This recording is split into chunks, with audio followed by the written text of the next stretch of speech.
पर्यन्तं गुरूणामाकृतिं स्मरेत् येन विघ्नाः प्रणश्यन्ति सिद्ध्यन्ति च मनोरथाः। ब्रह्मरुद्र जन्माद्यस्य यतोऽन्वयादितरतश्चार्थेष्वविद्यस्वराट् तेने ब्रह्महृदाय आदिकवये मुह्यन्ति यं सूरयः। तेजो वारिमृदां यथा विनिमयो यत्र त्रिसर्गो मृषा धाम्ना स्वेन सदा निरस्तकुहकं सत्यं परं धीमहि।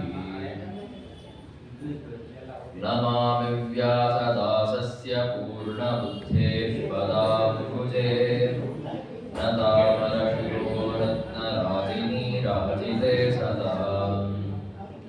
अस्मद्गुरुसमारम्भां टीकाकृत्पादमध्यगाम् श्रीमदाचार्यपर्यन्तां वन्दे गुरुपरम्पराम्।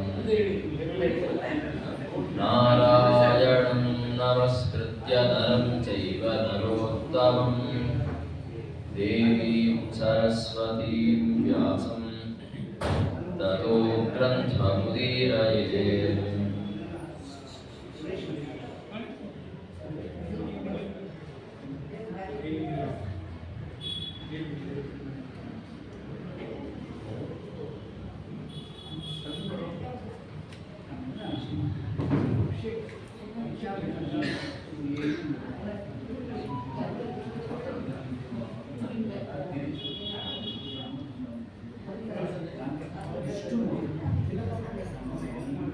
ಪ್ರಹ್ಲಾದರಾಜರು ತಮ್ಮ ಭಗವದ್ಭಕ್ತಿಯನ್ನ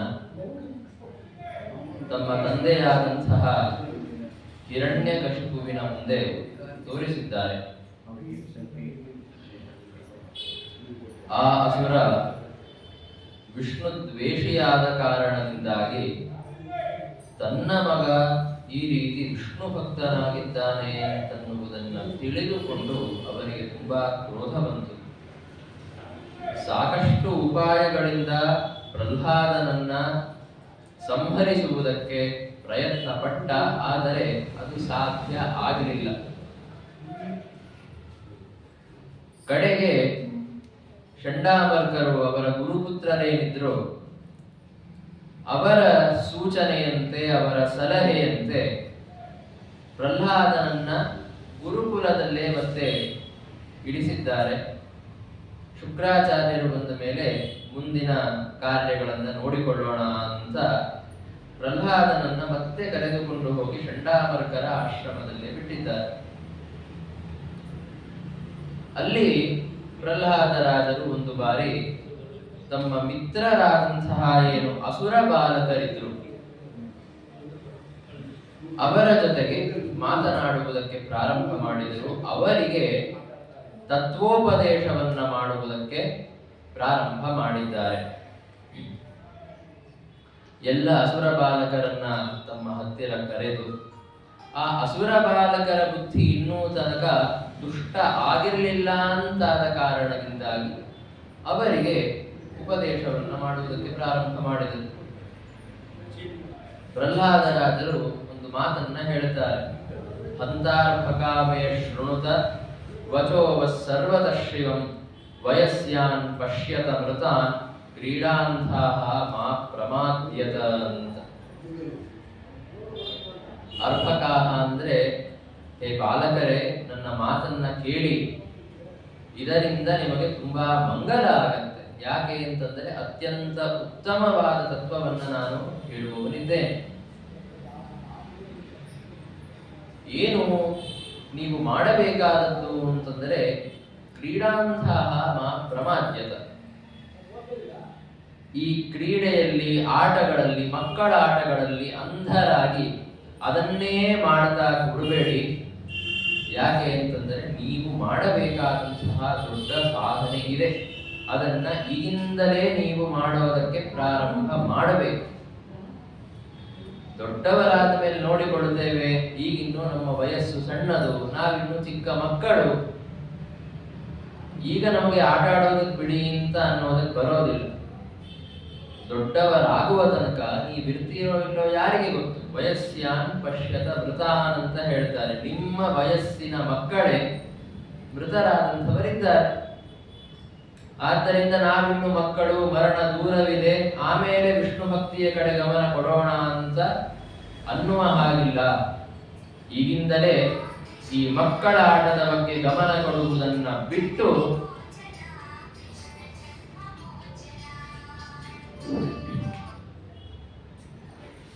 ನೀವು ವಿಷ್ಣು ಭಕ್ತಿಯ ಕಡೆಗೆ ಗಮನವನ್ನ ಕೊಡಬೇಕು ಅಂತ ಪ್ರಹ್ಲಾದರಾಜರಂತಾರೆ.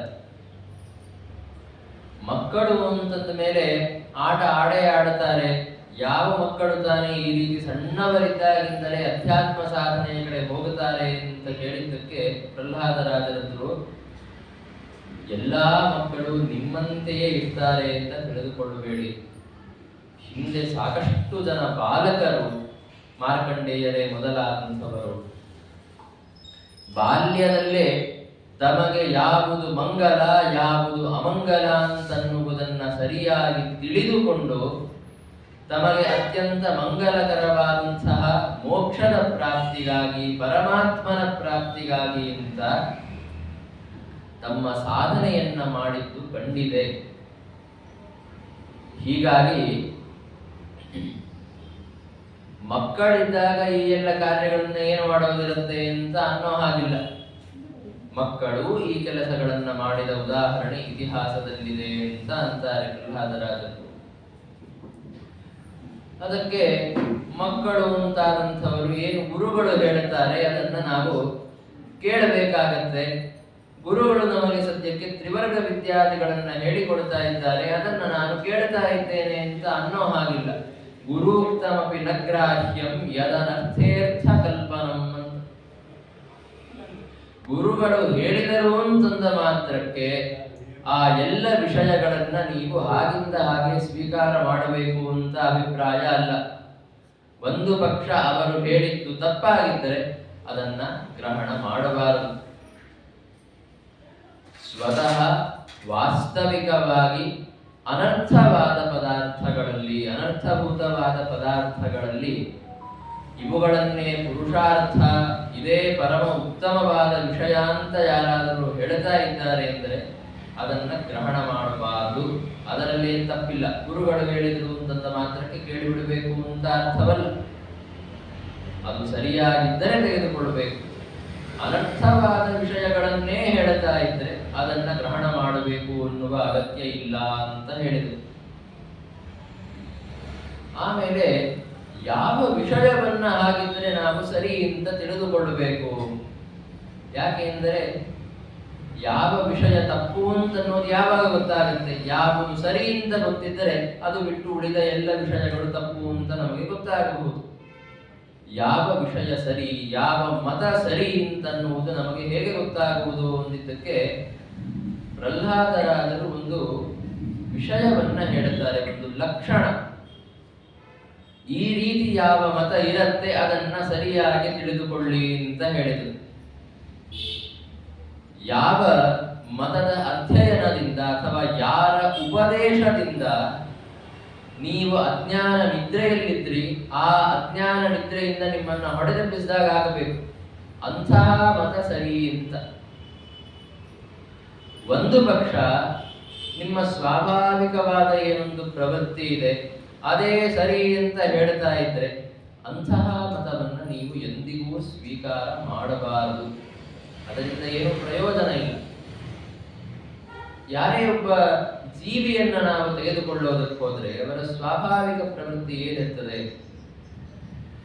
ಏನಾದರೂ ಒಂದು ಅವರಿಗೆ ಇಷ್ಟವಾದ ಪದಾರ್ಥಗಳನ್ನ ಭೋಗ ಮಾಡಬೇಕು ಇತ್ಯಾದಿ ರೂಪವಾದ ಪ್ರವೃತ್ತಿಯೇ ಇರ್ತದೆ. ತಿನ್ನಬೇಕು, ಏನಾದರೂ ಒಂದು ಹೊಸ ಪದಾರ್ಥವನ್ನು ತೆಗೆದುಕೊಳ್ಳಬೇಕು, ಈ ರೀತಿಯಾದ ಒಂದು ಭೋಗದ ವಿಷಯದಲ್ಲಿಯೇ ಪ್ರವೃತ್ತಿ. ಮತ್ತೆ ನನಗೆ ಯಾವುದು ತೊಂದರೆ, ಯಾವುದು ಸಂಪತ್ಕರ, ಯಾವುದು ವಿಪತ್ಕರ ಇತ್ಯಾದಿಗಳನ್ನ ತಾನೇ ಪರಿಶೀಲನೆ ಮಾಡಿಕೊಂಡು ಅದನ್ನ ಪರಿಹರಿಸಿಕೊಳ್ಳುವುದಕ್ಕೆ ಮಾಡುವ ಪ್ರವೃತ್ತಿ. ಇದು ಎಲ್ಲ ಜೀವಿಗಳಲ್ಲಿ ಸ್ವಾಭಾವಿಕವಾಗಿ ಇರುವಂತಹ ಒಂದು ಗುಣ. ಇದನ್ನೇ ಸರಿ ಅಂತ ಹೇಳುವಂತಹ ಯಾವ ಮತವಿದೆ ಅಂತಹ ಮತವನ್ನ ನೀವು ಸ್ವೀಕಾರ ಮಾಡಬಾರದು. ನೀವು ಹೇಗಿದ್ದೀರೋ ಹಾಗೆ ಚೆನ್ನಾಗಿದ್ದೀರಾ ಅಂತ ಹೇಳ್ತಾ ಇದ್ದಾರೆ ಯಾರಾದರೂ ಅಂತಂದರೆ ಅದು ಬಹುಶಃ ತಪ್ಪಾಗಿದೆ ಅಂತ ಅಭಿಪ್ರಾಯ. ಮತ್ತೆ ಯಾವುದನ್ನ ಸರಿಯಿಂದ ತೆಗೆದುಕೊಳ್ಳಬೇಕು, ನಿಮ್ಮನ್ನ ನಿದ್ದೆಯಿಂದ ಹೊಡೆದೆಬ್ಬಿಸಿದಾಗಿರಬೇಕು, ಅಂತಹ ಮತವನ್ನ ಸರಿಯಾಗಿದೆ ಅಂತ ತಿಳಿದುಕೊಳ್ಳಬೇಕು. ಇಲ್ಲ ಅಂತಂದರೆ ನೀವು ಭೋಗಾದಿಗಳಲ್ಲಿ ಆಸಕ್ತರಾಗಿರ್ತೀರಾ, ನಿಮ್ಮ ಗುರುಗಳು ಅದರಲ್ಲೇ ಆಸಕ್ತರಾಗಿರ್ತಾರೆ, ಅವರು ನೀನೇನು ಮಾಡ್ತಾ ಇದ್ದೀಯೋ ಸರಿಯಾಗಿದೆ ಅಂತ ನಿಮಗೆ ಹೇಳುತ್ತಾರೆ. ಆವಾಗ ಒಬ್ಬ ಕುರುಡ ಇನ್ನೊಬ್ಬ ಕುರುಡನನ್ನ ಕರೆದುಕೊಂಡು ಹೋದಂತೆ ಆಗತ್ತೆ. ಅವನನ್ನ ತಾನು ನಿಯಂತ್ರಣ ಮಾಡಿ ಈ ದಾರಿಯಲ್ಲಿ ಬಾ ಅಂತ ಒಬ್ಬ ಕುರುಡ ಕರೆದುಕೊಂಡು ಹೋದರೆ ಹೇಗಾಗಬೇಕು ಹಾಗಾಗತ್ತೆ.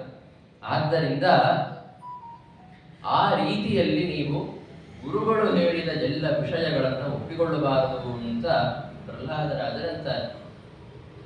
ಆಮೇಲೆ ತ್ರಿವರ್ಗ ವಿದ್ಯೆ ಇತ್ಯಾದಿಗಳು ಮತ್ತೆ ಚಂಡಾಮರ್ಕರು ಉಪದೇಶ ಮಾಡುತ್ತಾ ಇದ್ದಂತಹ ವಿಷಯಗಳೇನಿವೆ ಅವುಗಳಿಂದ ನಮಗೆ ಸಾಕಷ್ಟು ಅಂಶಗಳು ತಿಳಿದಿವೆ, ಅದರಿಂದ ನಮಗೆ ಉಪಯೋಗವಿದೆ, ಸಾಕಷ್ಟು ನೀತಿಗಳು ನಮಗೆ ಗೊತ್ತಾಗ್ತಾ ಇವೆ. ಅದನ್ನ ನಾವು ಓದಬೇಕಲ್ವಾ ಅಂತ ಅಸುರ ಬಾಲಕರ ಪ್ರಶ್ನೆಗೆ ಪ್ರಹ್ಲಾದ ಉತ್ತರವನ್ನು ಕೊಡ್ತಾನೆ.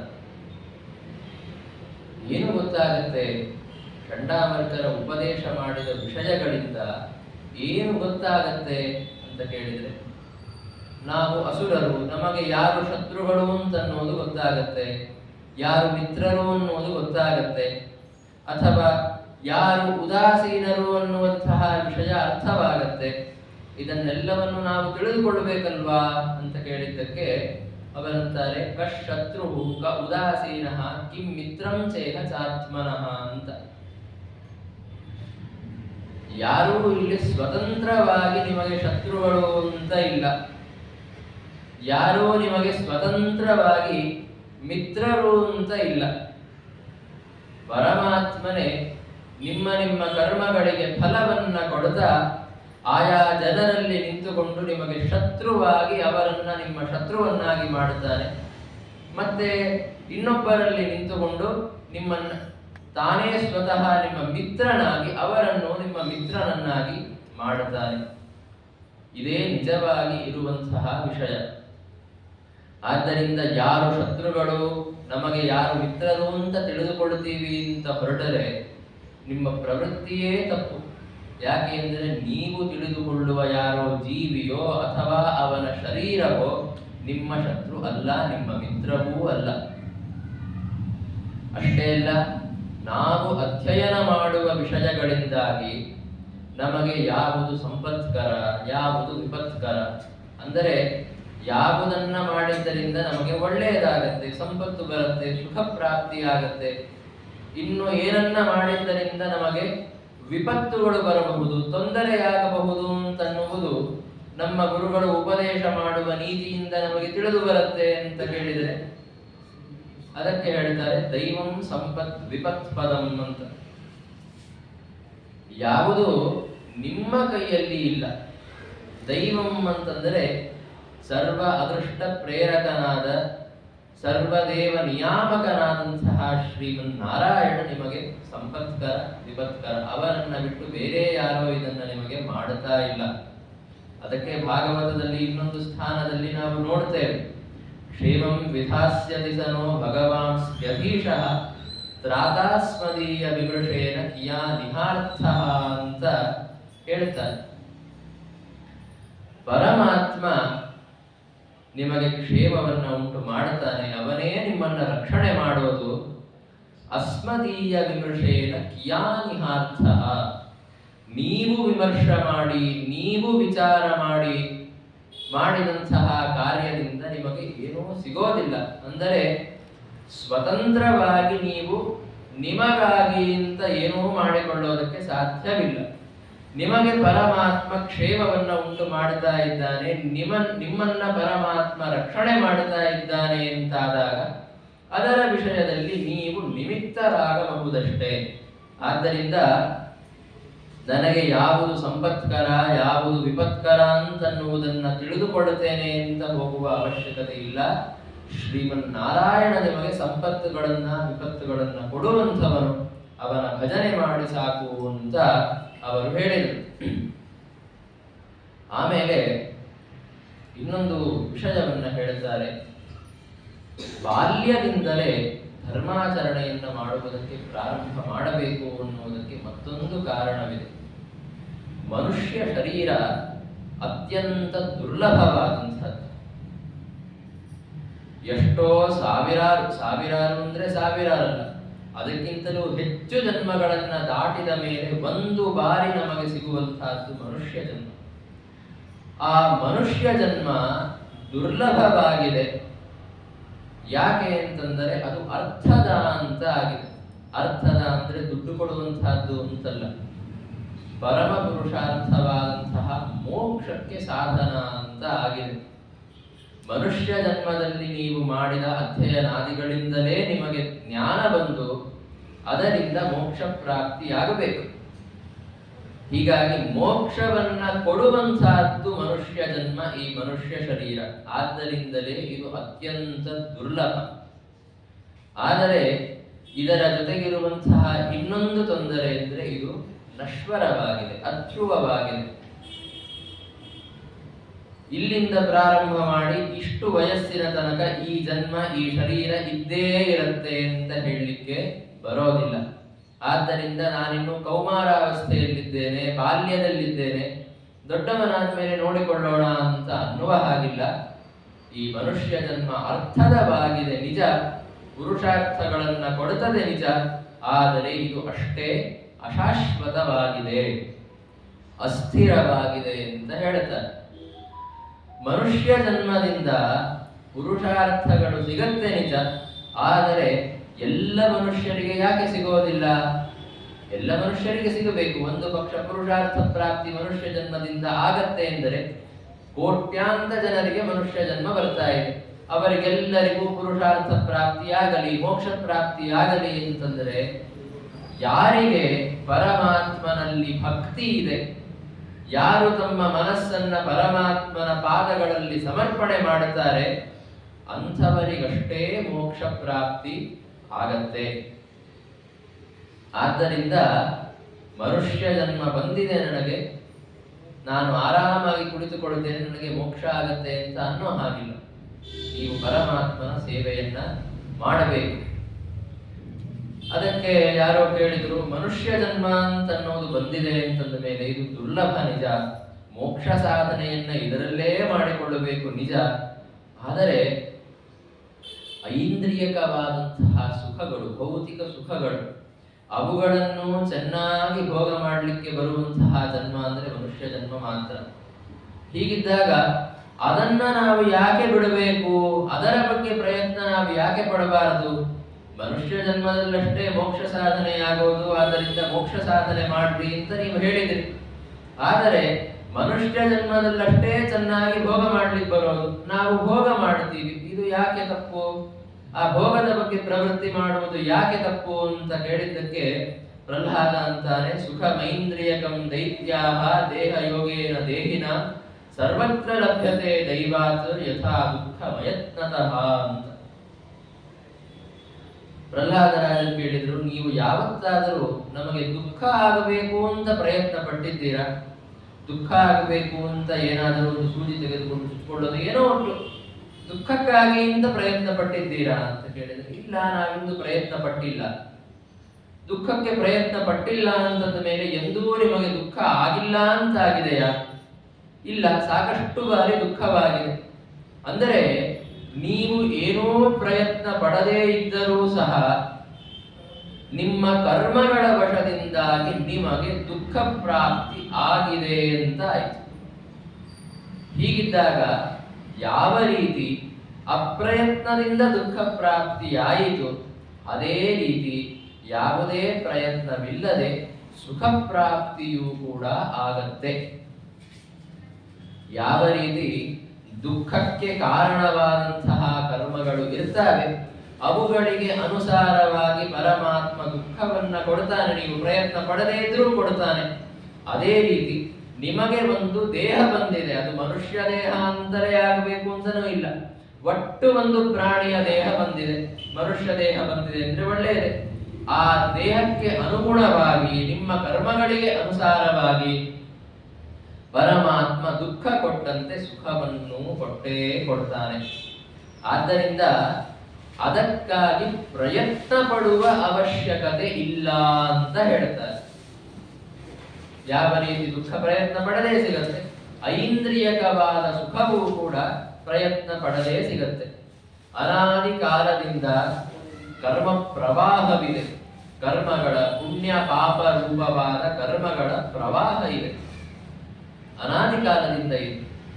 ಆ ಕರ್ಮ ಪ್ರವಾಹದ ಕಾರಣದಿಂದಾಗಿಯೇ ನಮಗೆ ಜನ್ಮ ಮರಣ ಸುಖ ದುಃಖ ಈ ಎಲ್ಲ ವಿಷಯಗಳು ಸಿಗ್ತಾ ಇರೋದು.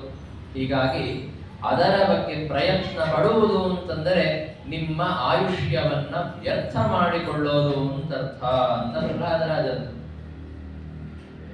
ಆವಾಗ ಯಾರಾದರೂ ಕೇಳಬಹುದು, ಎಲ್ಲ ಪದಾರ್ಥಗಳು ದೈವದಿಂದ ಆಗತ್ತೆ, ಸುಖ ಹೇಗಾಗಬೇಕು, ದೈವದಿಂದ ಆಗತ್ತೆ ಅಂತ ಹೇಳ್ತೀರಾ.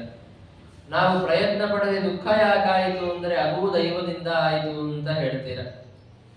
ಜನ್ಮ ಮರಣ ಯಾಕಾಯಿತು, ದೈವದಿಂದ ಆಯಿತು ಅಂತ ಹೇಳ್ತೀರ. ಹಾಗಿದ್ರೆ ಎಲ್ಲವೂ ದೈವದಿಂದ ಆಗ್ತಾ ಇದೆ ಅಂದರೆ ಮೋಕ್ಷವೂ ದೈವದಿಂದಲೇ ಆಗೋಗುತ್ತೆ ಬಿಡಿ. ನಾವ್ಯಾಕೆ ಪ್ರಯತ್ನ ಪಡಬೇಕು? ಸುಖಕ್ಕಾಗಿ ನಾವು ಪ್ರಯತ್ನ ಪಡೋದಿಲ್ಲ, ದೈವದಿಂದ ಆಗತ್ತೆ. ದುಃಖಕ್ಕಾಗಿ ನಾವು ಪ್ರಯತ್ನ ಪಡೋದಿಲ್ಲ, ಅದೂ ದೈವದಿಂದ ಆಗತ್ತೆ. ನಾವು ಮೋಕ್ಷಕ್ಕಾಗಿಯೂ ಪ್ರಯತ್ನ ಪಡೋದಿಲ್ಲ, ಅದೂ ದೈವದಿಂದ ಆಗಿಬಿಡುತ್ತೆ, ಯಾಕೆ ತಲೆ ಕೆಡಿಸ್ಕೋಬೇಕು ಅಂತ ಯಾರೋ ಅಂದರು. ಅದಕ್ಕೆ ಪ್ರಹ್ಲಾದರಾಜರು ಉತ್ತರವನ್ನು ಕೊಡ್ತಾರೆ. ತುಂಬಾ ಮುಖ್ಯವಾದಂತಹ ನಮ್ಮ ಸಿದ್ಧಾಂತದ ಪ್ರಮೇಯ ಇದೆ. ನ ತಥಾ ವಿಂದತೆ ಕ್ಷೇಮಂ ಮುಕುಂದ ಚರಣಾಂಬುಜಂ ಅಂತ. ಯಾವ ರೀತಿ ನಿಮ್ಮ ಕರ್ಮಗಳ ವಶದಿಂದ ನಿಮಗೆ ಸುಖ ದುಃಖ ಜನ್ಮ ಮರಣಗಳ ಪ್ರಾಪ್ತಿಯಾಗತ್ತೆ, ಆ ರೀತಿ ಯಾವತ್ತಿಗೂ ನಿಮ್ಮ ಕರ್ಮಗಳಿಂದಾಗಿ ನಿಮಗೆ ಮೋಕ್ಷ ಸಿಗೋದಿಲ್ಲ. ಮೋಕ್ಷ ಅಂತನ್ನುವುದು ನೀವು ಮಾಡಿದ ಪುಣ್ಯ ಪಾಪಗಳ ಪ್ರಭಾವ ಅಲ್ಲ. ಮೋಕ್ಷ ಅಂತನ್ನುವುದು ಪರಮಾತ್ಮನ ಪ್ರಸಾದದಿಂದ ಸಿಗುವಂತಹದ್ದು. ನಿಮ್ಮಲ್ಲಿ ಎಷ್ಟು ಪುಣ್ಯ ಇದ್ದರೂ ಕೂಡ ಅದರಿಂದ ಮೋಕ್ಷ ಸಿಗೋದಿಲ್ಲ. ಸ್ವರ್ಗ ಸಿಗಬಹುದು, ಸ್ವರ್ಗ ಪ್ರಾಪ್ತಿಯಾಗಬಹುದು, ಅಥವಾ ಇಹಲೋಕದಲ್ಲಿಯೇ ನಿಮಗೆ ಸಾಕಷ್ಟು ವಿಷಯಗಳ ಭೋಗ ಸಿಗಬಹುದು, ಮೋಕ್ಷ ಸಿಗೋದಿಲ್ಲ. ಮೋಕ್ಷಕ್ಕೆ ಇರುವುದು ಏಕೈಕ ದಾರಿ. ಸ್ವಾಧ್ಯಾಯಾಧ್ಯಯನವನ್ನು ಮಾಡಬೇಕು. ಆಮೇಲೆ ನಿಧಿಧ್ಯಾಸನದಿಂದ ನಿಮಗೆ ಅಪರೋಕ್ಷ ಜ್ಞಾನ ಬರುತ್ತೆ. ಆ ಅಪರೋಕ್ಷ ಜ್ಞಾನದಿಂದಾಗಿ ನಿಮ್ಮ ಮನಸ್ಸಿನಲ್ಲಿ ಇದ್ದಂತಹ ಭಕ್ತಿ ಇನ್ನೂ ಹೆಚ್ಚು ಹೆಚ್ಚು ಅತಿಶಯಿತ ಆಗತ್ತೆ. ಆ ಅತಿಶಯಿತವಾದ ಭಕ್ತಿಯಿಂದ ಪರಮಾತ್ಮನ ಪ್ರಸಾದವಾಗಿ ಆ ಭಗವತ್ ಪ್ರಸಾದದಿಂದ ಮೋಕ್ಷ ಸಿಗಬೇಕು. ಈ ಮಧ್ಯದಲ್ಲಿ ಕರ್ಮ ಎಲ್ಲಿದೆ? ಅಪರೋಕ್ಷ ಜ್ಞಾನ ಆಯ್ತಲ್ಲ, ಆವಾಗ ಎಲ್ಲ ಕರ್ಮಗಳು ಬಹುಭಾಗ ಹೋಗಿಬಿಟ್ಟು ಕರ್ಮಗಳು ಇಲ್ಲ. ಮೋಕ್ಷದ ಸಂದರ್ಭದಲ್ಲಿ ಕರ್ಮಗಳು ಇಲ್ಲವೇ ಇಲ್ಲ. ಆದ್ದರಿಂದ ಯಾವ ರೀತಿ ಜನ್ಮ ಮರಣಾದಿಗಳು ಕರ್ಮದಿಂದ ಆಯಿತು, ಆ ರೀತಿ ಮೋಕ್ಷ ಕರ್ಮದಿಂದ ಆಗೋದಿಲ್ಲ. ಅನಾದಿ ಕಾಲದಿಂದ ಇರುವ ಕರ್ಮ ಪ್ರವಾಹ ನಿಮ್ಮ ಸಾಂಸಾರಿಕವಾದಂತಹ ವಿಷಯಗಳ ಬಗ್ಗೆ ತನ್ನ ಪ್ರಭಾವವನ್ನು ಬೀರತ್ತೆಯೇ ಹೊರತು ಮೋಕ್ಷಕ್ಕೆ ಉಪಯೋಗಿಯಾಗುವ ಯಾವ ಕರ್ಮ ಯಾವ ಪುಣ್ಯ ಇಲ್ಲಿಯವರೆಗಂತೂ ಇಲ್ಲ. ಆದ್ದರಿಂದ ಸುಖ ದುಃಖಾದಿಗಳ ಬಗ್ಗೆ ಪ್ರಯತ್ನ ಪಡುವ ಅವಶ್ಯಕತೆ ಇಲ್ಲ. ಕರ್ಮದಿಂದ ನಿರ್ವಾಹ ಆಗತ್ತೆ, ಅಪ್ರಯತ್ನದಿಂದ ಸಿಗುತ್ತೆ. ಮೋಕ್ಷದ ಬಗ್ಗೆ ಮಾತ್ರ ಪ್ರಯತ್ನ ಪಡುವ ಅವಶ್ಯಕತೆ ಇದೆ.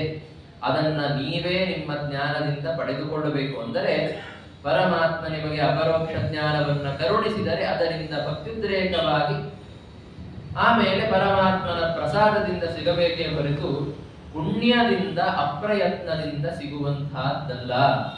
ಆದ್ದರಿಂದ ಎಲ್ಲ ಜೀವಿಗಳು, ಅದರಲ್ಲಿಯೂ ವಿಶೇಷವಾಗಿ ಈ ಸಾಧನಕ್ಕಾಗಿ ಕೊಡುವ ಮನುಷ್ಯ ಶರೀರವನ್ನ ಪಡೆದುಕೊಂಡಂತಹ ಜೀವಿಗಳು ಯಮಾಶ್ರಿತರಾಗಿ, ಯಮ ಅಂತಂದರೆ ಇಂದ್ರಿಯ ನಿಗ್ರಹ, ಅದನ್ನ ಆಶ್ರಯಿಸಿಕೊಂಡು ಅಂದರೆ ಇಂದ್ರಿಯ ನಿಗ್ರಹವನ್ನಿಟ್ಟುಕೊಂಡು ಈ ಶರೀರ ಸಂಪೂರ್ಣ ದುರ್ಬಲವಾಗಿ ಯಾವುದೇ ಧರ್ಮ ಕಾರ್ಯಗಳನ್ನ ಮಾಡುವುದಕ್ಕೆ ಸಾಮರ್ಥ್ಯ ಇಲ್ಲ ಅಂತ ಆಗುವಷ್ಟರ ಒಳಗೆ ನಾವು ಪರಮಾತ್ಮನ ಸಾಧನೆಯನ್ನ ಮಾಡಿಕೊಳ್ಳಬೇಕು ಅಂತ ಹೇಳ್ತಾರೆ. ಆಮೇಲೆ ಇಂದ್ರಿಯ ನಿಗ್ರಹ ಮಾಡಿಕೊಳ್ಳಬೇಕು ಅಂತ ಪ್ರಸಕ್ತವಾಗಿದ್ದರಿಂದ ಇಂದ್ರಿಯ ನಿಗ್ರಹದ ಪ್ರಾಮುಖ್ಯತೆಯನ್ನು ನಿರೂಪಣೆ ಮಾಡುತ್ತಾರೆ. ಒಬ್ಬ ಮನುಷ್ಯನ ಆಯುಸ್ಸು ಅಂತಂದರೆ 100 ವರ್ಷ. 100 ವರ್ಷ ಇದ್ದೇ ಇರುತ್ತೆ ಅಂತ ಅರ್ಥ ಅಲ್ಲ, ಮ್ಯಾಕ್ಸಿಮಮ್ ಲಿಮಿಟ್ ಹೇಳ್ತಾ ಇದ್ದಾರೆ. ತುಂಬಾ ಅಂದರೆ 100 ವರ್ಷ. ಆ 100 ವರ್ಷದ ಆಯುಷ್ಯದಲ್ಲಿ ಇಂದ್ರಿಯ ನಿಗ್ರಹ ಇಲ್ಲದಂತಹ ವ್ಯಕ್ತಿ ಅರ್ಥವನ್ನ ವ್ಯರ್ಥವಾಗಿ ಕಳೆದು ಬಿಡ್ತಾನೆ. ಹೇಗೆ ಅಂತಂದರೆ ನಿದ್ರೆಯಲ್ಲಿ ಕಳೀತಾನೆ. ಇಂದ್ರಿಯ ನಿಗ್ರಹವಿಲ್ಲದಂತಹ ವ್ಯಕ್ತಿಯ ಎಲ್ಲರಿಗಿಂತ ದೊಡ್ಡ ಶತ್ರು ಅಂದರೆ ನಿದ್ರೆ. ಅರ್ಧವನ್ನ ಹೇಗೆ ಕಳೀತಾನೆ ಅಂತಂದರೆ, ಬಹುಶಃ ದಿನದಲ್ಲಿ 10 ತಾಸು ರಾತ್ರಿ ಮಲಗಿಕೊಳ್ಳೋದು, 2 ತಾಸು ಊಟ ಆದ ಮೇಲೆ ಮಧ್ಯಾಹ್ನ ಮಲಗಿಕೊಳ್ಳೋದು, ಹೀಗೆ 12 ತಾಸು ದಿವಸಕ್ಕೆ ಮಲಗಿಕೊಂಡ್ರೆ ನಾವು ಅತ್ಯಂತ ಸಫಲವಾಗಿ ಜೀವನದ ಅರ್ಧ ಭಾಗವನ್ನು ವ್ಯರ್ಥವಾಗಿ ಕಳೆದಂತೆ. ಆಮೇಲೆ ಬರೀ ಇಂದ್ರಿಯ ನಿಗ್ರಹವಿಲ್ಲದೆ ಇದ್ರೆ ಈ ರೀತಿಯಾಗಿ ಸಮಸ್ಯೆ ಆಗತ್ತೆ ಅಂತಲ್ಲ, ಇನ್ನೂ ಸಮಸ್ಯೆಗಳಿವೆ. ಒಬ್ಬ ಮನುಷ್ಯನ 100 ವರ್ಷದ ಜೀವನವನ್ನ ನೀವು 3 ಭಾಗಗಳಲ್ಲಿ ವಿಂಗಡಣೆ ಮಾಡಿಕೊಳ್ಳಿ. ಮೊದಲನೇ 20 ವರ್ಷ ಬಾಲ್ಯ ಮತ್ತೆ ಕೌಮಾರಾವಸ್ಥೆಯಿಂದ ಕೂಡಿದ ಮೊದಲನೇ 20 ವರ್ಷ. ಆಮೇಲೆ ಮುಂದಿನ 80 ವರ್ಷ, ಅಂದ್ರೆ 20 ವರ್ಷದಿಂದ 80 ವರ್ಷದ ತನಕದ 60 ವರ್ಷಗಳ ಅವಧಿ. ಆಮೇಲೆ 80ರಿಂದ 100 ವರ್ಷದ ತನಕ ಮತ್ತೆ ಕೊನೆಯ ಅತ್ಯಂತ ಮುಪ್ಪಿನ 20 ವರ್ಷಗಳು. ಈ ರೀತಿಯಾಗಿ 20, 60, 20 ಅಂತ ಭಾಗ ಮಾಡಿಕೊಂಡ್ರೆ ಮೊದಲನೇ 20 ವರ್ಷ ಇಂದ್ರಿಯ ನಿಗ್ರಹ ಇಲ್ಲದವರ ಬಗ್ಗೆ ಮಾತಾಡ್ತಾ ಇದ್ದಾರೆ. ಮೊದಲನೇ 20 ವರ್ಷ ಬಾಲ್ಯ, ಕೌಮಾರ ಈ ಅವಸ್ಥೆಗಳಲ್ಲಿ ಆಟವಾಡ್ತಾ ಏನೇನೋ ಚೇಷ್ಟೆಗಳನ್ನ ಮಾಡುತ್ತಾ ಯಾತಿ 20 ಕಳೆದು ಹೋಗುತ್ತೆ. ಇನ್ನು ಕೊನೆಯ 20 ವರ್ಷ ಜರಯ ಗ್ರಸ್ತ ದೇಹಸ್ಯ ಯಾತ್ಯಕಲ್ಪಸ್ಯ 20. ಮುಪ್ಪು ನಿಮ್ಮ ದೇಹವನ್ನ ಗ್ರಸನ ಮಾಡಿಬಿಟ್ಟಿರುತ್ತೆ, ಅಂದರೆ ನುಂಗಿಬಿಟ್ಟಿರುತ್ತೆ. ಆದ್ದರಿಂದ ಯಾವುದೇ ಸಾಮರ್ಥ್ಯವಿಲ್ಲದೆ ಆ ಕೊನೆಯ 20 ವರ್ಷವೂ ಕೂಡ ಖಂಡಿತವಾಗಿ ಹೊರಟು ಹೋಗುತ್ತೆ. ಇಂದ್ರಿಯ ನಿಗ್ರಹವಿಲ್ಲದೆ ಹೋದರೆ ಅಂತ ನಾವು ಮನಸ್ಸಿನಲ್ಲಿ ಯಾವಾಗಲೂ ಇಟ್ಕೊಳ್ಬೇಕು. ಇನ್ನು ಮಧ್ಯದ 60 ವರ್ಷ ಉಳಿಯುತ್ತಲ್ಲ, ಅಲ್ಲಿ ದುರಾಪೂರೇಣ ಕಾಮೇನ ಮೋಹೇನ ಚ ಬಲೀಯಸ ಶೇಷಂ ಗೃಹೇಶು ಸಕ್ತಸ್ಯ ಪ್ರಮತ್ತಸ್ಯಾಪಯಾತಿ. ಎಂದೂ ಮುಗಿಯದಂತಹ ಕಾಮ, ಕಾಮ ಅಂದರೆ ಇಚ್ಛೆ, ರಾಗ, ಆ ಪದಾರ್ಥಗಳು ಬೇಕು, ಈ ಭೋಗವನ್ನ ಮಾಡಬೇಕು ಅಂತನ್ನುವಂತಹ ಎಂದೂ ಮುಗಿಯದ, ಎಂದೂ ತೀರದಂತಹ ರಾಗ. ಆಮೇಲೆ ಮೋಹ, ಅತ್ಯಂತ ಬಲಿಷ್ಠವಾದಂತಹ ಮೋಹ, ನಾನು ಈ ಕಾರ್ಯವನ್ನು ಮಾಡಬಹುದು, ನಾನು ಸ್ವತಂತ್ರ ಇತ್ಯಾದಿ ರೀತಿಯ ಭ್ರಮ, ಅದನ್ನೇ ಮೋಹ ಅಂತ ಕರೆಯೋದು. ಈ ರೀತಿಯ ಕಾಮ ಮೋಹಗಳಿಗೆ ಸಿಲುಕಿದಂತಹ ಒಬ್ಬ ಇಂದ್ರಿಯ ನಿಗ್ರಹವಿಲ್ಲದಂತಹ ವ್ಯಕ್ತಿ ತನ್ನ ಮನೆಯಲ್ಲಿ ಭೌತಿಕ ವಿಷಯಗಳಲ್ಲಿಯೇ ಸಕ್ತನಾಗಿ ಮಧ್ಯದ 60 ವರ್ಷವನ್ನು ಕಳೆದುಕೊಳ್ಳುತ್ತಾನೆ. ಈ ರೀತಿಯಾಗಿ ಬಾಲ್ಯ ಕೌಮಾರಾವಸ್ಥೆಯ 20 ವರ್ಷಗಳು ಚೇಷ್ಟೆಯಲ್ಲಿ ಹೋಯಿತು. ಇನ್ನ ಮುಪ್ಪಿನಲ್ಲಿ ಏನೂ ಸಾಮರ್ಥ್ಯವಿಲ್ಲದೆ ಕೊನೆಯ 20 ವರ್ಷ ಹೋಯಿತು. ಮಧ್ಯದ 60 ವರ್ಷ ರಾಗ, ಅದು ಬೇಕು, ಇದು ಬೇಕು, ವಿಷಯ ಭೋಗ ಆಗಬೇಕು, ಅದನ್ನ ಸಂಪಾದನೆ ಮಾಡಬೇಕು ಅನ್ನೋ ಪ್ರವೃತ್ತಿಯಲ್ಲಿ ಹೊರಟೋಯಿತು. ಇಂದ್ರಿಯ ನಿಗ್ರಹ ಇಲ್ಲದೆ ಹೋದರೆ ಬರೀ ಅರ್ಧ ಜೀವನ ನಿದ್ರೆಯಲ್ಲಿ ಹೋಗೋದಲ್ಲ, ಸಂಪೂರ್ಣ ಜೀವನ ಈ ರೀತಿಯ ರಾಗ ಮೋಹಾದಿಗಳಲ್ಲಿ ಹೊರಟು ಹೋಗಿಬಿಡುತ್ತೆ. ಆದ್ದರಿಂದ ಇಂದ್ರಿಯ ನಿಗ್ರಹ ತುಂಬಾ ಮುಖ್ಯ. ಇಂದ್ರಿಯ ನಿಗ್ರಹವಿಲ್ಲದೆ ಇದ್ರೆ ಏನಾಯಿತು, ನಾವು ಐಂದ್ರಿಯಕವಾದಂತಹ ವಿಷಯಗಳನ್ನೇ ಭೋಗ ಮಾಡಿಕೊಂಡು ಸುಖವಾಗಿರ್ತೇವೆ, ಅದನ್ನೇ ಪುರುಷಾರ್ಥ ಅಂತ ಇಟ್ಟುಕೊಳ್ಳೋಣ, ಏನು ತೊಂದರೆ ಅಂತ ಕೇಳಿದರೆ ಅದಕ್ಕೆ ಪ್ರಹ್ಲಾದರಾಜರಂತಾರೆ, ಅದು ಯಾವತ್ತಿಗೂ ಪುರುಷಾರ್ಥ ಆಗುವುದಕ್ಕೆ ಸಾಧ್ಯವಿಲ್ಲ. ಪುರುಷಾರ್ಥ ಅಂದ್ರೆ ಯಾವುದು? ಯಾವ ಒಂದು ನಿಮ್ಮ ಅಪೇಕ್ಷಿತವಾದ ವಿಷಯದ ಜೊತೆಗೆ ಯಾವುದೇ ಅಮಂಗಲ ಬರೋದಿಲ್ವೋ ಅದು ಪುರುಷಾರ್ಥ. ವೈಷಯಿಕ ಸುಖಗಳ ಜೊತೆಗೆ ದುಃಖ ಖಂಡಿತವಾಗಿ ಬಂದೇ ಬರುತ್ತೆ. ದುಃಖ ಲಿಪ್ತವಾಗಿ ಅದು ಬರುತ್ತೆ. ದುಃಖದ ಸಂಪುಟದ ಮಧ್ಯದಲ್ಲಿ ಸ್ವಲ್ಪ ಸುಖ ಇಟ್ಟು ಬರುತ್ತೆ, ಅದೇ ವೈಷಯಿಕ ಸುಖ. ಅದನ್ನ ನಾವು ಪುರುಷಾರ್ಥ ಅಂತ ಕರೆಯೋದಕ್ಕೆ ಬರೋದಿಲ್ಲ. ಎಂತಹ ಉಗ್ರವಾಗಿದೆ ಆ ಒಂದು ವೈಷಯಿಕ ಸುಖಗಳ ಕಾಮನೆ ಅಂತನ್ನುವುದನ್ನು ವರ್ಣನೆ ಮಾಡುತ್ತಾರೆ. ಜನರು, ಈ ಸಂಸಾರದಲ್ಲಿದ್ದಂತಹ ಜನರು ತಮ್ಮ ಪ್ರಾಣಗಳನ್ನ ಕೊಟ್ಟು ಸುಖವನ್ನ ಖರೀದಿ ಮಾಡುವುದಕ್ಕೆ ಸಿದ್ಧರಾಗಿರ್ತಾರೆ.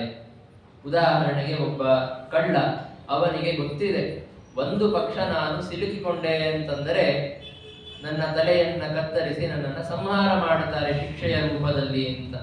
ಆದರೂ ದುಡ್ಡನ್ನು ಕಳ್ಳತನ ಮಾಡುತ್ತಾನೆ. ದುಡ್ಡು ಪಡೆಯಬೇಕು ಅನ್ನುವಂತಹ ಆಸೆ ಇಷ್ಟು ಅಮಂಗಲವಾದಂತಹದ್ದು.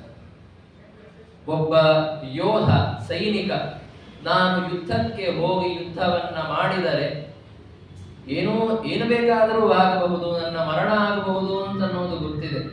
ಆದರೂ ಕೂಡ ಧನಕ್ಕಾಗಿ ಅಂತ ಯುದ್ಧಕ್ಕೆ ಹೋಗುತ್ತಾನೆ.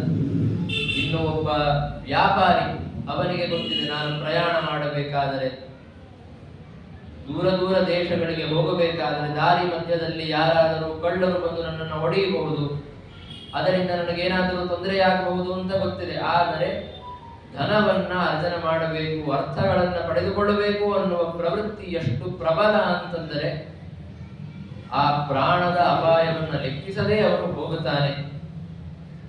ಈ ರೀತಿಯಾಗಿ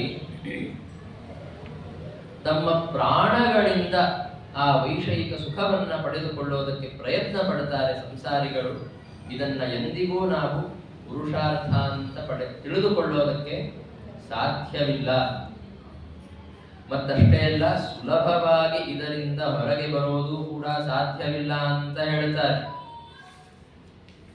ತಮ್ಮ ಮನೆ, ತಮ್ಮ ಕುಲೀನವಾದಂತಹ ವೃತ್ತಿ, ತಮ್ಮ ಹೆಂಡತಿ, ಮಕ್ಕಳು, ಪುತ್ರರು, ಪುತ್ರಿಯರು, ಇವುಗಳಲ್ಲಿ ಸಿಲುಕಿಕೊಂಡಂತಹ, ಇವರ ಸ್ನೇಹ ಪಾಶದಿಂದ ಬದ್ಧನಾದಂತಹ ವ್ಯಕ್ತಿ ತನ್ನನ್ನು ಬಿಡಿಸಿಕೊಳ್ಳಬೇಕು ಅಂತನ್ನುವುದರ ಬಗ್ಗೆ ವಿಚಾರನೂ ಮಾಡೋದಿಲ್ಲ.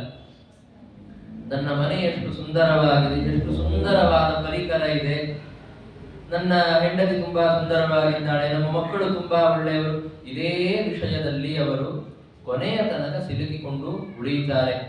ಆದ್ದರಿಂದ ಈ ರೀತಿಯಾಗಿ ಜೀವನ ವ್ಯರ್ಥ ಆಗಬಾರದು ಅಂತಂದರೆ ಇಂದ್ರಿಯ ನಿಗ್ರಹ ತುಂಬಾ ಮುಖ್ಯ.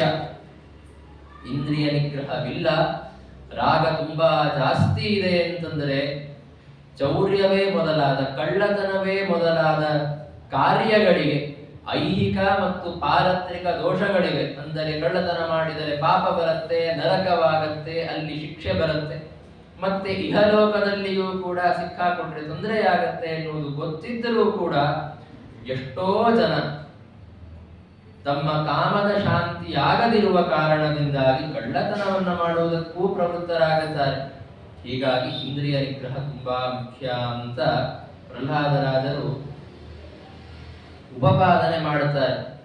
ಈ ದೈತ್ಯರಿಂದ ದೂರವಿರಿ, ನೀವು ದೂರ ಇದ್ದುಕೊಂಡು ಈ ಆಸುರ ಸ್ವಭಾವವನ್ನ ಬಿಟ್ಟು, ವಿಷಯಗಳ ಆಸಕ್ತಿಯನ್ನ ಬಿಟ್ಟು ಪರಮಾತ್ಮನ ಉಪಾಸನೆಯನ್ನ ಮಾಡಿ. ಪರಮಾತ್ಮನ ಉಪಾಸನೆಯನ್ನ ಮಾಡಬೇಕು ಅಂತಂದ ಕೂಡಲೇ ಮೊದಲಿಗೆ ನಮ್ಮ ಮನಸ್ಸಿನಲ್ಲಿ ಬರುವಂತಹದ್ದು, ನಮ್ಮ ಮನೆ ಎಲ್ಲೋ ಇರುತ್ತದೆ, ಅದರಿಂದ ಸಾವಿರಾರು ಕಿಲೋಮೀಟರ್ ದೂರ ಇರುವಂತಹ ಯಾವುದಾದರೂ ಕ್ಷೇತ್ರಕ್ಕೆ ಹೋಗಬೇಕು. ಅಲ್ಲಿ ಹೋಗಿ ಪರಮಾತ್ಮನ ಗುಡಿಯಲ್ಲಿ ಕುಳಿತುಕೊಂಡು ನಾವು ಏನಾದರೂ ಮಾಡಿದರೆ ಅದು ಪರಮಾತ್ಮನ ಸೇವೆ.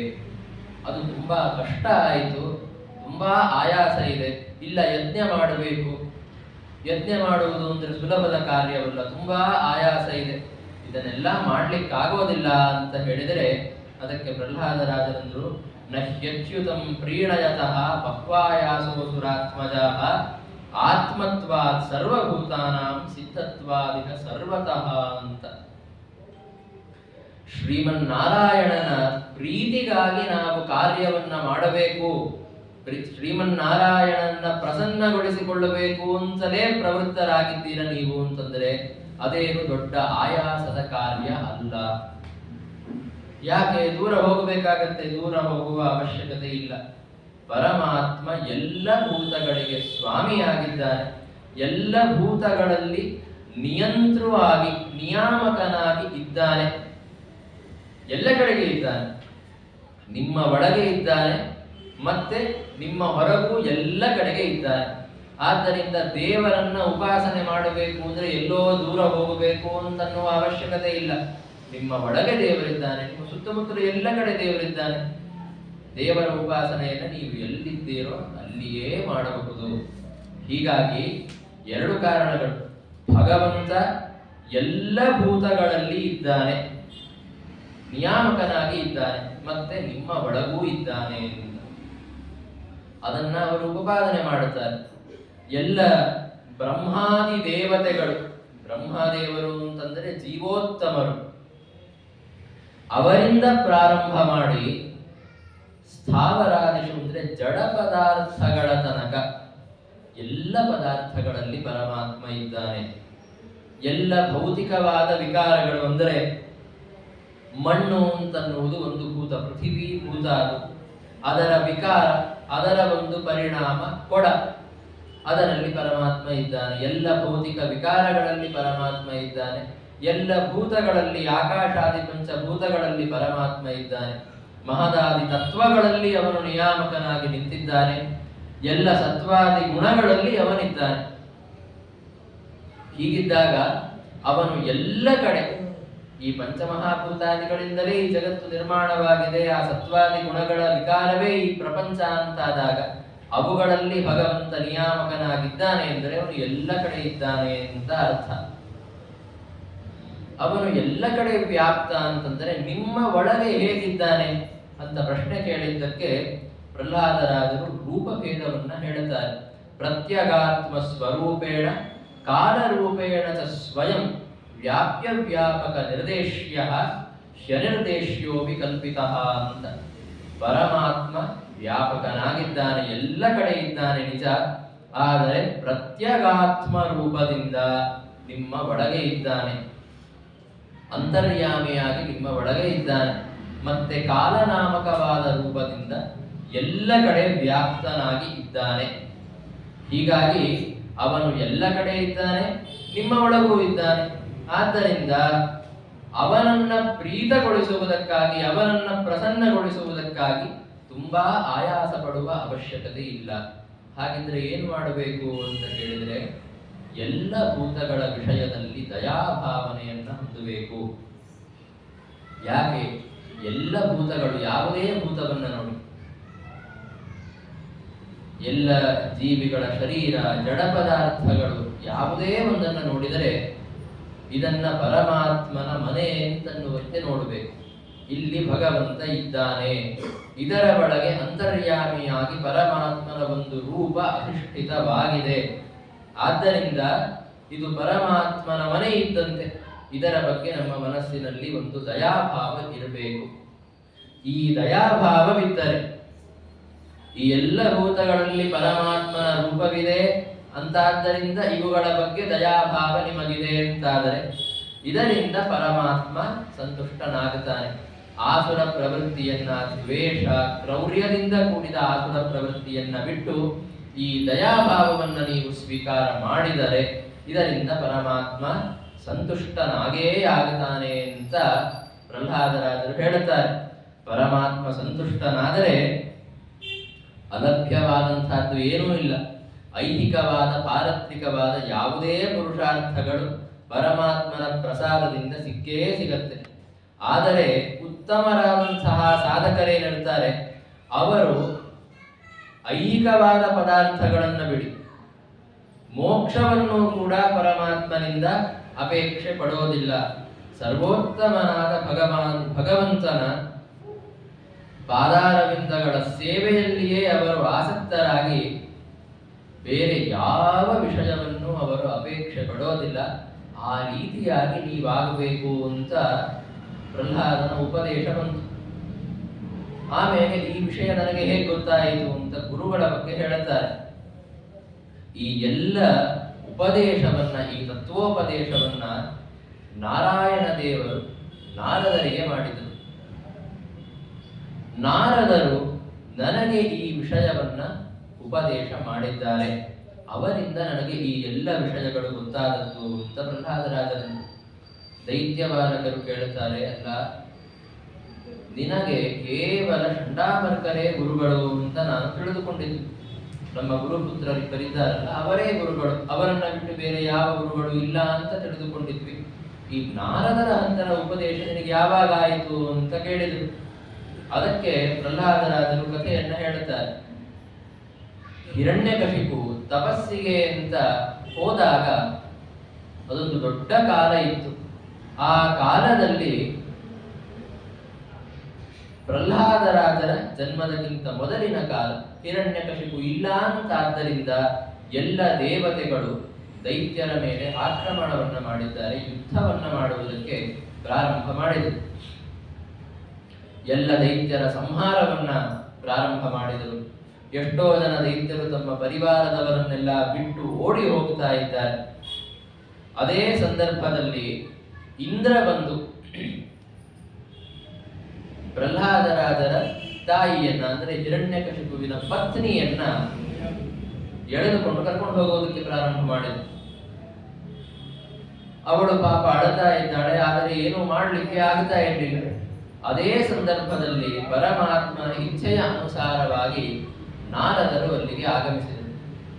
ನಾರದರು ಬಂದು ಇಂದ್ರನನ್ನ ತಡೆದು, ಇವಳನ್ನ ಎಲ್ಲಿಗೆ ಕರ್ಕೊಂಡು ಹೋಗ್ತಾ ಇದ್ದೀಯಾ, ಯಾಕೆ ಎಳೆದುಕೊಂಡು ಹೋಗ್ತಾ ಇದ್ದೀಯಾ, ಅಷ್ಟೇ ಇಲ್ಲ, ಇವಳು ನಿರಪರಾಧಳು. ಹಿರಣ್ಯಕಶಿಪು ತೊಂದರೆ ಕೊಟ್ಟಿದ್ದಾನೆ ನಿಜ, ಆದರೆ ಅದರಲ್ಲಿ ಇವಳ ತಪ್ಪೇನೂ ಇಲ್ಲ, ಇವಳನ್ನ ಬಿಟ್ಟು ಬಿಡು ಅಂತ ನಾರದರು ಹೇಳಿದರು. ಅದಕ್ಕೆ ಇಂದ್ರ ಹೇಳ್ತಾನೆ, ನನಗೆ ಇವಳಿಂದ ಏನೂ ಸಮಸ್ಯೆ ಇಲ್ಲ, ಇವಳನ್ನ ಸಂಹಾರ ಮಾಡೋದಕ್ಕೆ ನಾನು ಹೋಗ್ತಾನೂ ಇಲ್ಲ. ಇವಳ ಉದರದಲ್ಲಿ ಹಿರಣ್ಯಕಶಿಪುವಿನ ಮಗ ಇದ್ದಾನೆ ನೋಡಿ, ಅವನನ್ನ ನಾನು ಸಂಹಾರ ಮಾಡಬೇಕಾಗಿದೆ. ಆದ್ದರಿಂದ ಇವಳನ್ನ ಕರೆದುಕೊಂಡು ಹೋಗಿ ನನ್ನ ಹತ್ತಿರ ಇಟ್ಟುಕೊಳ್ಳುತ್ತೇನೆ. ಇವಳ ಪ್ರಸವವಾಗುವ ತನಕ ಅಲ್ಲೇ ಅವಳನ್ನ ಬಂಧನದಲ್ಲಿ ಇಟ್ಟು, ಪ್ರಸವ ಆದ ಮೇಲೆ ಆ ಮಗುವನ್ನ ಸಂಹಾರ ಮಾಡಿ ಅನಂತರದಲ್ಲಿ ಅವಳನ್ನ ಬಿಡುತ್ತೇನೆ ಅಂತ ಹೇಳಿದ ಇಂದ್ರ. ಅದಕ್ಕೆ ನಾರದರು ಇಂದ್ರನಿಗೆ ಹೇಳುತ್ತಾರೆ, ಈ ಈ ಹಿರಣ್ಯಕಶಿಪುವಿನ ಮಗ ಏನಿದ್ದಾನೆ ನೋಡಿ, ಇವನು ಮಹಾ ಭಾಗವತನಾಗಿದ್ದಾನೆ, ಪರಮ ಭಗವತ್ ಭಕ್ತ ಅವನು. ಆದ್ದರಿಂದ ಇವನ ಸಂಹಾರವನ್ನ ನೀನು ಮಾಡಲಿಕ್ಕೆ ಆಗೋದಿಲ್ಲ. ಹೀಗಾಗಿ ಇವಳನ್ನ ಕರೆದುಕೊಂಡು ಹೋಗಬೇಡ, ಇವಳ ಮಗಳನ್ನ ಸಂಹಾರ ಮಾಡಬೇಕು ಅನ್ನುವಂತಹ ಪ್ರವೃತ್ತಿಯನ್ನು ಮಾಡಬೇಡ. ಪರಮ ಭಗವತ್ ಭಕ್ತ ಅವನು, ಮುಂದೆ ಅವನಿಂದ ತುಂಬಾ ಮಂಗಲ ಆಗೋದಿದೆ ಅಂತ ನಾರದರು ಇಂದ್ರನಿಗೆ ಹೇಳಿದ್ದಾರೆ. ನಾರದರ ಮಾತಿನ ಮೇಲೆ ಗೌರವದಿಂದ ಇಂದ್ರ ಆಗಲಿ ಅಂತ ಅವಳನ್ನ ಬಿಟ್ಟು, ಅನಂತರದಲ್ಲಿ ದೇವರ ಭಕ್ತ ಪ್ರಹ್ಲಾದ, ಆದ್ದರಿಂದ ಅವನು ಈ ಹಿರಣ್ಯಕಶಿಪುವಿನ ಪತ್ನಿಯ ಗರ್ಭದಲ್ಲಿದ್ದಾನೆ ಅಂತಾದ್ದರಿಂದ ಭಗವತ್ ಭಕ್ತರ ಬಗ್ಗೆ ಇರುವಂತಹ ಗೌರವ ಭಾವನೆಯಿಂದ ಅವಳಿಗೆ ಪ್ರದಕ್ಷಿಣವನ್ನ ಮಾಡಿ ಇಂದ್ರ ಹೋಗಿದ್ದಾನೆ. ನಾರದರು ಪ್ರಹ್ಲಾದರಾಜರ ತಾಯಿಯನ್ನ ತಮ್ಮ ಆಶ್ರಮಕ್ಕೆ ಕರೆದುಕೊಂಡು ಬಂದರು. ಅಲ್ಲಿ ಕರೆದುಕೊಂಡು ಬಂದು ಯಾವುದೇ ಭಯ ಇಲ್ಲದಂತೆ ಅವಳಿಗೆ ಇರೋದಕ್ಕೆ ಹೇಳಿದ್ದಾರೆ.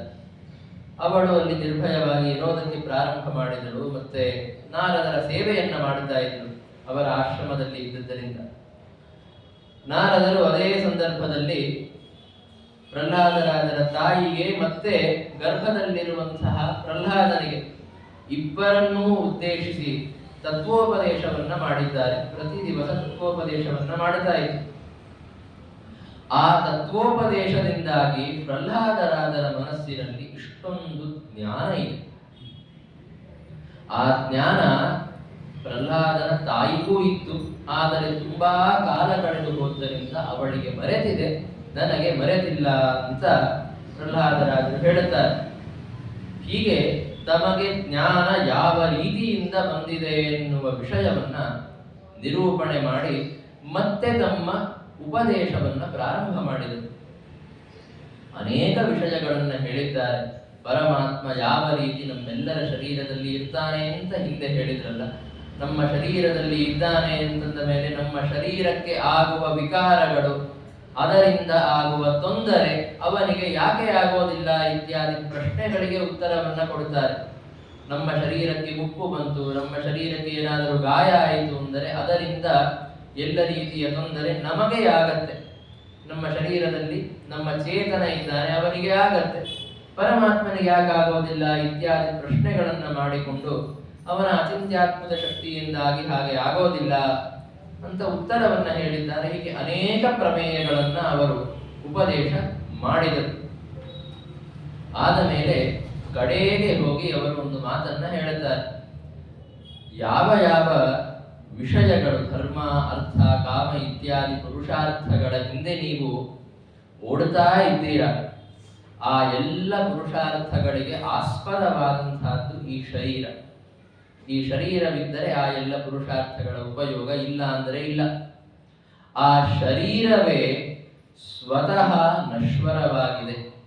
ಆದ್ದರಿಂದ ನೀವು ಅಪೇಕ್ಷೆ ಪಡುವ ಎಲ್ಲ ಪುರುಷಾರ್ಥಗಳು ಸಹ ನಶ್ವರ. ನಿಮ್ಮ ಶರೀರವೇ ನಶ್ವರ ಅಂತಂದ ಮೇಲೆ ನಿಮ್ಮ ಶರೀರದಿಂದಾಗಿಯೇ ನಿಮಗೆ ಸಂಬಂಧಪಟ್ಟಂತಹ ನಿಮ್ಮ ರಾಜ್ಯ, ಕೋಶ, ಮನೆ, ಬಂಧುಗಳು ಎಲ್ಲರೂ ನಶ್ವರರಾಗಿದ್ದಾರೆ. ಆದ್ದರಿಂದ ಈ ಒಂದು ವಿಷಯವನ್ನು ತಿಳಿದುಕೊಳ್ಳಬೇಕು. ಕೇವಲ ನನಗೆ ಸಮಸ್ಯೆ ಇದೆ ಅಂತ ಅಲ್ಲ, ಹೊರತಾಗಿ ನಾನು ಯಾವ ವಿಷಯಗಳನ್ನ ಭೋಗ ಮಾಡಬೇಕು ಅಂತ ಅಪೇಕ್ಷೆ ಪಡ್ತಾ ಇದ್ದೇನೆ ಅವುಗಳು ನಶ್ವರ ಅಂತ ಉಪದೇಶ ಮಾಡಿದರು. ಅನಂತರದಲ್ಲಿ ಕೊನೆಗೆ ಬರುವಂತಹ ಪ್ರಶ್ನೆ ಒಂದೇ, ನಾವೆಲ್ಲ ಅಸುರರು. ನಾವು ಅಸುರರು ಅಂತಂದ ಮೇಲೆ ನಮ್ಮ ಬಗ್ಗೆ ಪರಮಾತ್ಮ ಯಾಕೆ ಪ್ರೀತನಾಗುತ್ತಾನೆ ಅಂತ.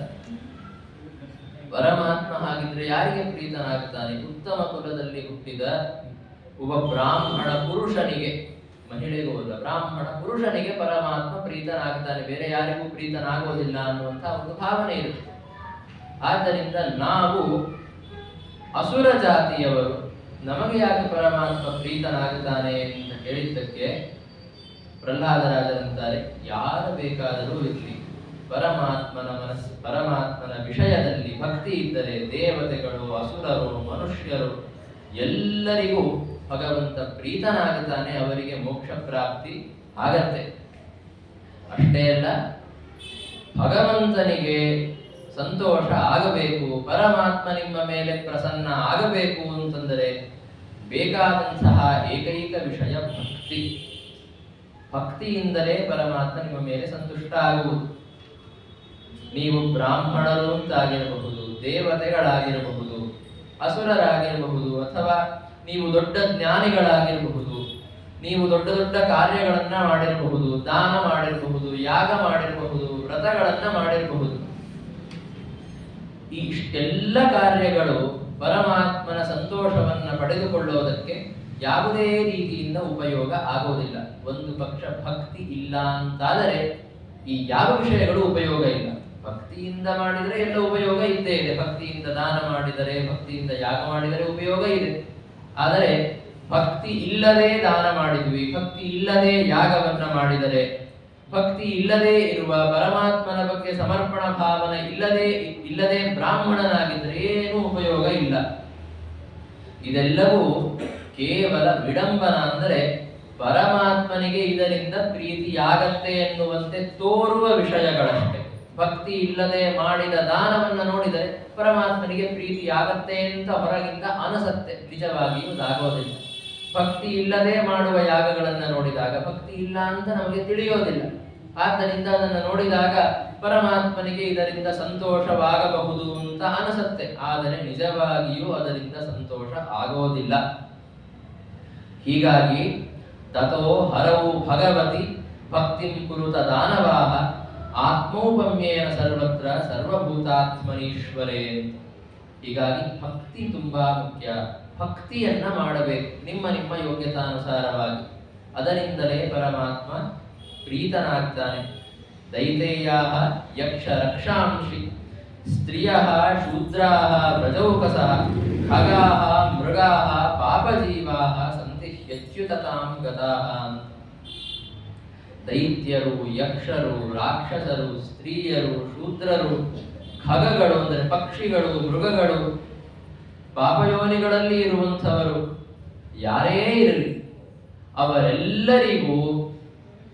ಅಚ್ಯುತತ್ವ ಅಂದರೆ ಮೋಕ್ಷ, ಅದು ಸಿಕ್ಕಿರುವುದು ಕಂಡಿದೆ.